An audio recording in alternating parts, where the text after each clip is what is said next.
దాదాపు 56 నిమిషాలు honourable high court ఆంధ్రప్రదేశ్లో వాదనలు వినిపించి చీఫ్ జస్టిస్ బెంచ్ ముందు స్టీల్ ప్లాంట్ ని ఏ విధంగా వీళ్ళు అమ్మేస్తున్నారు, అందుకనే ఈ లడ్డూ కాంట్రవర్సీ తీసుకొచ్చారు. నిన్నే చెప్పాను కదా, ఇవాళ కోర్టు 1లో ఐటమ్ 38 స్టీల్ ప్లాంట్ అమ్మడానికి దొంగగా నాకు చెప్పకుండా నోటీసులు ఇవ్వకుండా, ఇది 3వసారి ఈ ప్రయత్నం.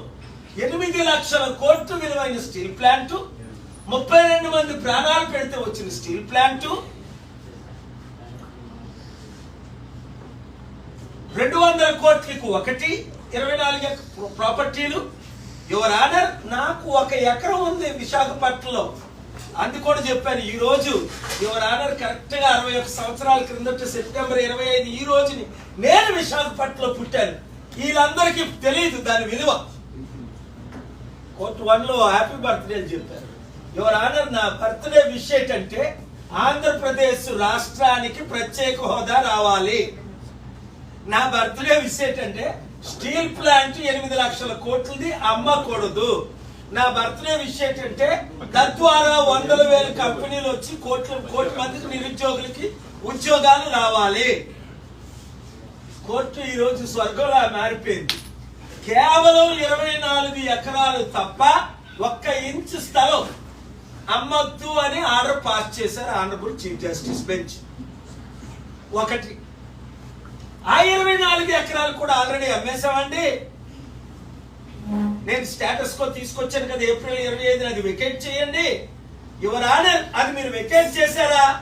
ఈ 33,000 ఎకరాల్లో 13,000 అమ్మేశారు. ఎకరాలు 13,000 ఎకరాలు నిజమా అన్నారు. గంగవరం పోర్ట్ కూడా అమ్మేశారంటే గంగవరం స్టీల్ ప్లాంట్ కి సంబంధం లేదు కదా. లేదు యువర్ ఆనర్, గంగవరం పోర్టు 1800 ఎకరాలు, 56,000 కోట్లు విలువైనది, 620 కోట్లకి అమ్మేశారు. ఇవన్నీ చదివి ఆశ్చర్యపోయి మంచి ఆర్డర్లు పాస్ చేశారు. 1, స్టీల్ ప్లాంట్ 1 ఇంచు కూడా అమ్మకూడదు. 2, డాక్టర్ పాల్ ఇస్తున్న 8,000 కోట్లు వైట్ మనీ కౌంటర్ ఫైల్ చేస్తానన్నారు 4 రోజుల్లో, ఎందుకు ఫైల్ చేయలేదు? 3, అమ్మవలసిన అవసరం ఏముంది? 200 కోట్లు, 400 కోట్లకి 1000 కోట్ల భూములు, 33,000 ఎకరాలు ఫ్రీగా ఇచ్చారు కదా. ఉద్యోగాలు ఇస్తారంటే ఇచ్చారు కదా. 32 మంది ప్రాణాలు పెట్టారు కదా. 70 మంది రాజీనామాలు చేశారు కదా. ఇవన్నీ సిజే బెంచ్ గారికి ఎన్ని ఇన్ఫర్మేషన్ తెలీదు. చదివారు, 55 నిమిషాలు విన్నారు, మంచి ఆర్డర్ పాస్ చేశారు. నేను చెప్పాను కదా నిన్న, చంద్రబాబు నాయుడు గారు స్పెషల్ హోదా తీసుకురాలేకపోయారు, ప్రత్యేక హోదా. నేను తీసుకొస్తాను అంటే కనీసం కౌంటర్ కూడా ఫైల్ చేయలేదని మన కోర్టు 1కి ఈరోజు చెప్పాను సిజే గారికి. అలాగే స్టీల్ ప్లాంట్ లో ఎందుకు చంద్రబాబు నాయుడు గారు కౌంటర్ ఫైల్ చేయలేదు? మినిస్ట్రీ ఆఫ్ స్టీల్ ఎందుకు కౌంటర్ ఫైల్ చేయలేదు? మినిస్ట్రీ ఆఫ్ ఫైనాన్స్ ఎందుకు కౌంటర్ ఫైల్ చేయలేదు?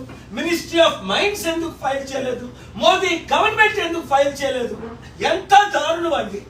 కోర్టులే కానీ కాపాడకపోతే ఆంధ్రప్రదేశ్ రాష్ట్రమే ఉండదు.